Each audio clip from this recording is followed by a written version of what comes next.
Good evening students. हमने business study के 2 chapters कर लिए। आज हम करेंगे 3rd चैप्टर बिजनेस इन्वायरमेंट। ठीक है, तो बिजनेस इन्वायरमेंट जो ये हमारे लिए बहुत इंपॉर्टेंट है, बिजनेस के लिए भी और हमारी स्टडी के लिए भी।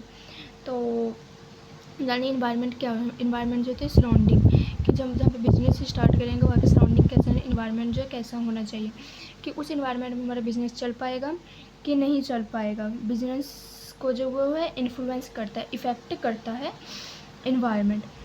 The term business environment refers to the sum total of all individuals, institutions and other forces that are outside the control of a business enterprise.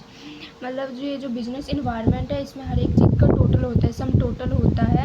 मतलब जो सारे इंडिविजुअल्स हैं, इंस्टीट्यूशंस हैं एंड अदर फोर्सेस हैं। Individuals में आ गया आपका supplier, customer, share holder. Institutions आपके सारे इंस्टीट्यूशंस हो गए एंड आपके अदर फोर्सेस में जो होता है ये आपको मतलब एक पेस्टल आता है, PSTLE, political, social, technological, legal and environment. ये सारे हो गए अदर फोर्सेस जो कि that are outside the control of business. ये जो बिजनेस को कंट्रोल करने में ये सब चीज़ें बिजनेस एंटरप्राइज को कंट्रोल करने में मदद करती है।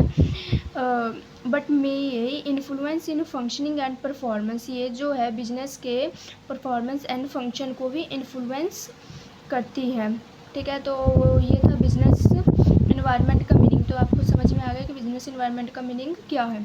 ठीक है, अब हम इसके फीचर्स करेंगे। फीचर्स, नेचर्स एंड करेक्टर्स, ये तीनों चीज़ें जो एक ही होती है। फीचर्स को हम नेचर भी कह सकते हैं, नेचर को करेक्टरिस्टिक भी। जो हमारा पहला पॉइंट है total of all external forces, जैसे हमने ऊपर पहले ही पढ़ा है कि ये हर एक चीज़ का सम है। ठीक है, मतलब सारे एक्सटर्नल फोर्सेस का सम है।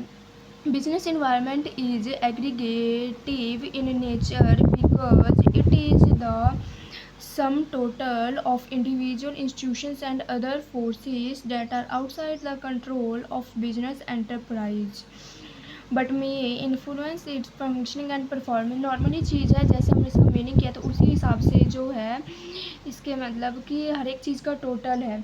ये इंडिविजुअल्स का, इंस्टीट्यूशन एंड अदर फोर्सेस के जो है नॉर्मली ये सब चीज़ें ये बहुत इम्पॉर्टेंट है, टोटल है एंड वो बिजनेस एंटरप्राइज को कंट्रोल करने में बहुत मदद करता है। ठीक है, ये बिजनेस के फंक्शन एंड परफॉर्मेंस को जो है इन्फ्लुएंस करता है। नेक्स्ट है हमारा जर्नल एंड स्पेसिफिक फोर्सेस। ठीक है, business environment include but general as well as specific forces. Normally चीज़ है जर्नल में जो हमारे जर्नल फोर्सेस जो हर एक बिजनेस पे यूज होते हैं। इसमें जो है पेस्टल यूज होता है, political, economical, social, technological, legal, environment, ये सब चीज़ें जो है इसमें होता है। General forces are political environment, economic environment, social environment, technological environment and legal environment.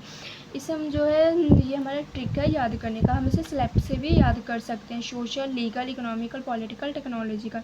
Normally जो है हर एक बुक में जो है पेस्टल के हिसाब से ही जो है आपको मतलब ये चीज़ें आपको दी रहती हैं। Specific forces include investors, customer, competitors, suppliers, share holders. जो स्पेसिफिक फोर्सेस है ये इसका मतलब जो सिर्फ हमारे बिजनेस को इन्फ्लुएंस करती है। जैसे जो इन्वेस्टर है वो हमारे बिजनेस पे ही इन्वेस्ट करेगा, कस्टमर हमारे बिजनेस को इन्फ्लुएंस करेगा, कॉम्पिटिटर्स भी जो सप्लायर्स जो हमें रॉ मटेरियल भेजेगा हमारे बिजनेस को influence, share holders etcetera. Thank you so much student. अगर आपको कोई भी टॉपिक में क्वेरी हो तो प्लीज़ मुझे कमेंट बॉक्स में ज़रूर कमेंट कीजिएगा। अपनी स्टडी पे पूरा ध्यान दीजिएगा और ये बता दीजिएगा कि आपको वीडियो समझ लगती है कि नहीं। तो आपको अगर किसी भी नेक्स्ट टॉपिक के बारे में पढ़ना हो तो प्लीज़ मुझे कमेंट बॉक्स में कमेंट ज़रूर कर दीजिएगा। Thank you so much student. Video को लाइक एंड शेयर ज़रूर कीजिएगा।